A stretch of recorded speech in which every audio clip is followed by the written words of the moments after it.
আমি গুৱাহাটী মহানগৰ কিছু যুৱকক লৈ আজি ধুবুৰী জিলা বিলাসীপাৰাৰ অসম চৰকাৰে অমানৱীয়ভাৱে উচ্ছেদ কৰা উচ্ছেদস্থলীত আমি আজি উপস্থিত হওঁ। উপস্থিত হৈ আমি সেই দুৰ্গতসকলৰ দুখ দুৰ্দশাৰ আমি খবৰ লওঁ।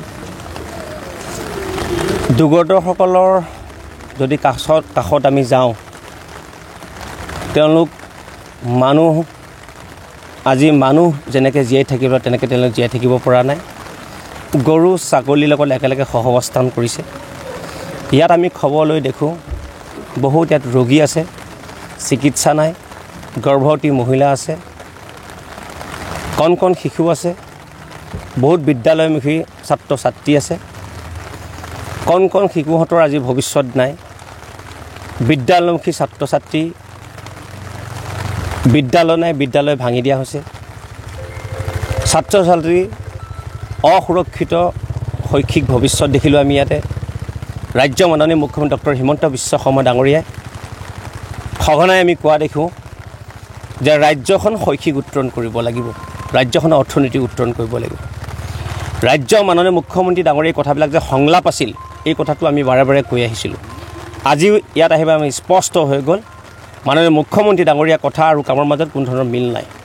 যে বিদ্যালয়মুখী ছাত্ৰ ছাত্ৰী তেওঁলোকৰ সেই পঢ়া কিতাপখিনি আৰু বেগটো ঘৰৰ তেওঁলোকে লৈ অন্য এটা স্থানলৈ স্থানান্তৰ কৰিব নোৱাৰিলে।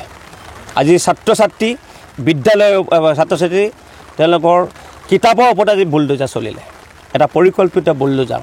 বৰ্তমান আপোনালোকে জানিছে সমগ্ৰ অসমতে এটা বুলডোজাৰ আৰু উচ্ছেদৰ নামত অসমত এটা উৎসৱ চলি আছে। আৰু যিটো উৎসৱ চলাই আছে অসমৰ সংখ্যালঘু মূৰৰ ওপৰত। মাননীয় মুখ্যমন্ত্ৰী ডক্টৰ হিমন্ত বিশ্ব শৰ্মাক আমি আকৌ জনাব বিচাৰিছোঁ, সংখ্যালঘু নিধনযোগ্য বাদ দিয়ক। বাৰে বাৰে আপোনাক কৈছোঁ প্ৰমূল্যবুদ্ধ ৰাজনীতি কওক, কিন্তু তাকেই কৈ থকা নাই।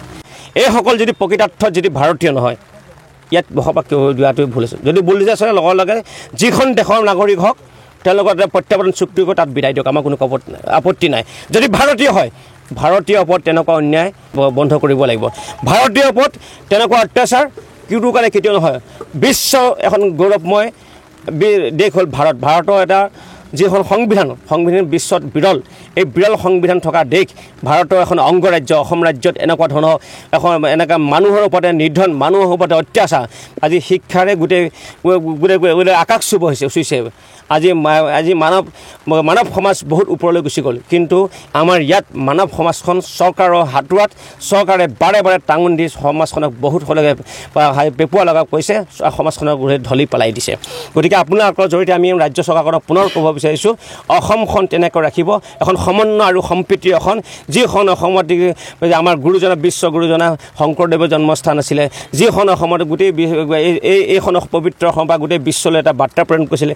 এইখন অসমৰ স্বৰ্গদেউ চাউলুং চুকাফাৰ দৰে বীৰ পুৰুষে জন্ম হৈছিল, লাচিতৰ দৰে বীৰ পুৰুষে জন্ম হৈছিলে, য'ত আজান ফকীৰ চাহাবৰ ইয়াত জন্ম হৈছিলে। সেই বিশ্ববৰেণ্য শিল্পী আমি সকলোৱে জানো, আমি ভূপেন হাজৰিকা ডাঙৰীয়া এইখন অসমৰ এটা সন্তান। আৰু তেওঁ হ'ব কি বিচাৰিছে, এখন অনাগত দিনত শান্তিময় এখন শক্তিশালী অসম, বিশ্বৰ বুকুত তথা ভাৰতবৰ্ষৰ বুকুত এখন নাম থকা অসম হ'ব বিচাৰিছে। কিন্তু সেইখন অসমত বৰ্তমান শাসন যন্ত্ৰটোৱে যেনেকৈ অত্যাচাৰ কৰিছে, এই অত্যাচাৰ কৰিলে তেওঁলোকৰ যিবিলাক ৰূহ তেওঁলোকে য'তেই শুইছে তাতে নিশ্চয় তেওঁলোকে দুখ পাব।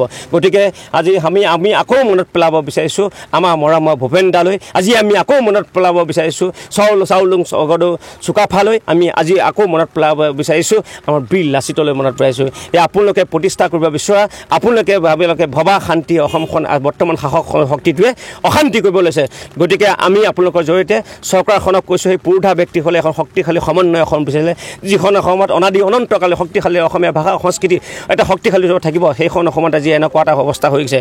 গতিকে আমিও আহ্বান কৰিমে, অসমৰ বিভিন্ন দল সংগঠনক আহ্বান কৰিম, যাতে আমচু স্পষ্ট বাৰে বাৰে আজিও আপোনালোকৰ জৰিয়তে আমি ক'ব বিচাৰিছোঁ, আমচু কোনো কোনে বিদেশীৰ লগত চোনা স্পষ্ট কৰা যদি ইয়াত কোনোবা যদি বিদেশী আছে তেওঁক যদি সন্দেহ আহক আপোনালোকে প্ৰেক্টিকেল ফিল্ডত অহা আমচু লগত থাকিব জিলা প্ৰশাসন থাকক পুলিচ প্ৰশাসন স্থানীয় প্ৰশাসন সকলো লগত যোন আছে আমি তেওঁলোকক ধৰি দিওঁ ৰাজ্য চৰকাৰ হাতত অৰ্পণ কৰোঁ ৰাজ্য চৰকাৰে যিখন দেশ হয় তাক স্থানান্তৰ কৰাত কোনো ক'বলগীয়া কিন্তু তাকে নকৰি কৰি আছে কি অসমৰ সংখ্যালঘু সমাজখনক অসমৰ অন্যান্য মানুহখিনি ওচৰত তেওঁলোকে এটা যথেষ্ট অপৰাধী সজাবৰ কাৰণে যিটো অপচেষ্টা ই অতিকৈ দুখৰ কথা গতিকে আমি সেই সকলোকো বিশেষকৈ চৰকাৰৰ দৰে এনেকুৱা কুটিল ষড়যন্ত্ৰ নহ'বৰ কাৰণে চৰকাৰক আহ্বান জনাই শান্তি অসমৰ পোষকতা কৰি চৰকাৰে অসমৰ স্বাৰ্থত কাম কৰিবৰ কাৰণে চৰকাৰক আমি আহ্বান জনাইছোঁ আজি কিমান পৰিয়াল প্ৰায় আমি ইয়াত 1200 পৰিয়ালৰ কাৰণে পেকেট আনিছোঁ আৰু প্ৰতিটো পেকেটত 5 কেজিকৈ চাউল 1 কেজি আলু 1 কেজি পিঁয়াজ 1 কেজি মচুৰ দাইল এটা চাৰ্ফৰ পেকেট আৰু এডোখৰ চাবোন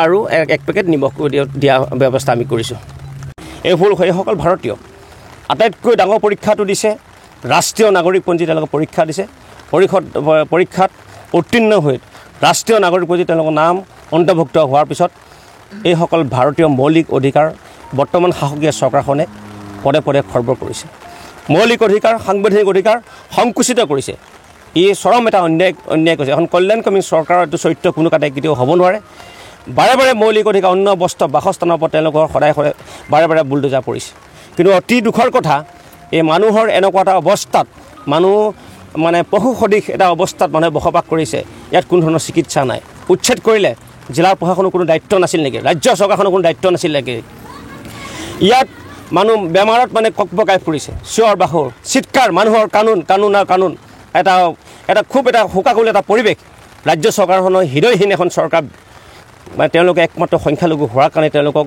লক্ষ্য কৰি লৈছে কিন্তু আমি এটা কথা স্পষ্ট বুজিব পাৰিছোঁ মাননীয় মুখ্যমন্ত্ৰী ডক্টৰ হিমন্ত বিশ্ব শৰ্মা ডাঙৰীয়া আপোনাৰ যিহেতুকে 2026 যিখন আপোনাৰ চকীখন ইতিমধ্যে খুলুক ধুলুক হোৱাৰ কাৰণে অসমৰ সংখ্যালঘু মানুহক আপুনি টাৰ্গেট কৰি লৈছে মাননীয় মুখ্যমন্ত্ৰী ডাঙৰীয়া কিন্তু এটা কথা পাহৰি যাব হিটলাৰো যেনেকুৱা কুশাসক আছিলে হিটলাৰে এনেকুৱা শাসন কৰিছিলে হিটলাৰ শাসনত গোটেই বিশ্বত ৰজন জনাই গৈছিলে কিন্তু আজি ইতিহাসৰ বুকুত হিটলাৰক কিন্তু কলাৰ আখৰে লিখা আছে আৰু বিশ্বৰ বুকুৱে বিশ্বই জানে হিটলাৰ এজন কুশাসক আছিল বুলি গতিকে ৰাজ্য মাননীয় মুখ্যমন্ত্ৰী ডাঙৰীয়াক সময় থাকোঁতে অকণ বুজিবৰ কাৰণে তেওঁ সময় থাকোঁতে তেওঁ কৰি থকাৰ ভুলবিলাক পুনৰ সংশোধন কৰিবৰ আমি আহ্বান জনাইছোঁ